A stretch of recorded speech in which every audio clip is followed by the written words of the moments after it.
So I was wrong about something. Or maybe I was right, just not as right as I thought. When I was doing the tier list for the Battle Sister units, I said Repentia was C tier. Actually, I think that they are on par with the arco-flagellants in A tier. We know why the arco-flagellants are really good. 2 wounds, feel no pain, multiple attacks that you can boost even higher. But we have a lot in our army that is there just trying to persist and putting out lots of anti-infantry firepower that's AP 0. What we really need is something that can kill.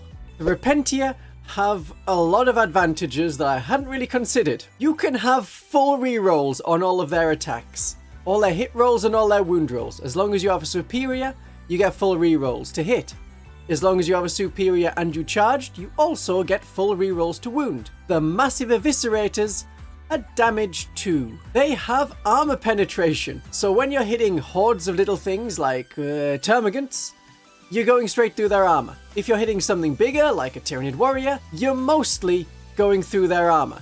If you're hitting Space Marines or Chaos Space Marines, you're halving their save, making it far more likely that you're going to kill them. Something that the arco-flagellants are not doing because you're relying on a lot of hits getting through that the enemy then has to fail multiple saves for. And at strength 6 rather than strength 5, now it's much easier to wound orcs. Now it's much easier to wound Space Marines in Gravis armor. Toughness 5 has become a lot more common, so having strength 6 means you're wounding on 3s, and anything that is toughness 3, and there's still quite a few of those things around, you're wounding on 2s, possibly with a full reroll. I know you can have small squads of arco-flagellants in groups of 3 that can then block enemies from deep striking because you get a 9-inch aura of not being able to appear near enemies unless you're demons. And you can generate miracle dice off them faster. But I have quickly learned to move away from the idea of having units die to generate miracle dice. You want units to be doing a lot more than just being on the table and dying to get a little token that might just be a 1.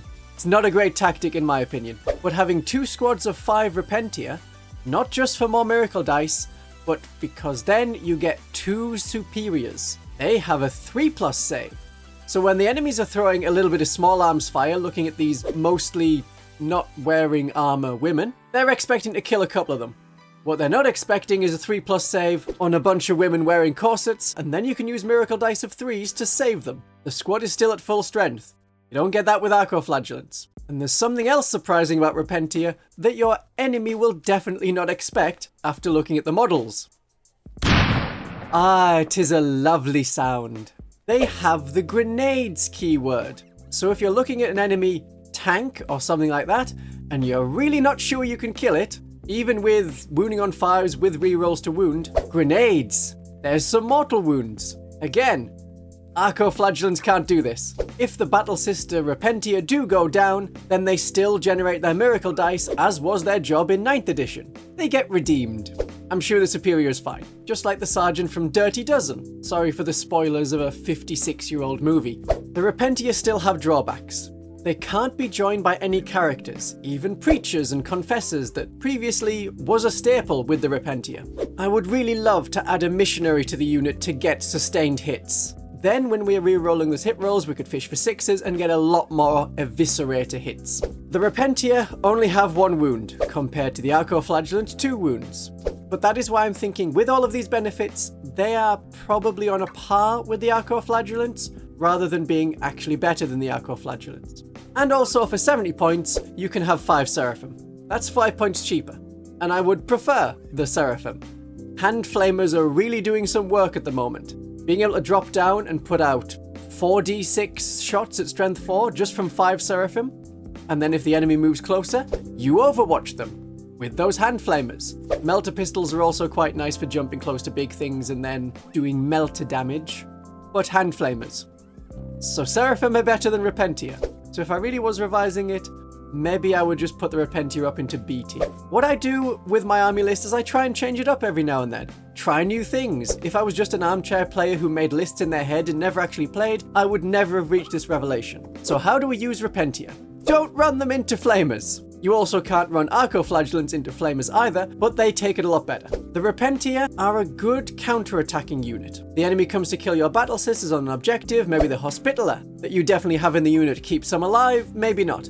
Then come the Repentia. 7-inch move. Superior can take a couple of Overwatch hits with Miracle Dice if needs be, because of her power armor, or you could just take those hits on a Repentia or two because you want to guarantee getting those full rerolls to hit and wound when you charge. But first, grenades, to reduce the amount of enemy to a killable amount. There are a lot of ways to play Battle Sisters at the moment. None of them are wrong. I don't think that there's any unit in the current index that is bad in itself. We could definitely do with some Celestians, and I think the Army Special rule could be improved, but there aren't really any Sisters units that don't suit some form of playstyle, or don't fit our theme. The Nundum are weird to me, and I don't think it's going to change. The Castigator, despite its massive anti-infantry firepower, still looks to me like we stole a Predator and stuck a Lehman Russ turret on it. What really needs to change though are the points, not our rules. Hopefully in September it will be better. Hopefully. We have faith. So when it comes to arco-flagellants or Repentia, I now prefer Repentia. I'll have to stop mind-crushing civilians, then swapping their limbs for noodle whips, and instead release the public school girls with pent-up self-loathing. Yes, that's much better.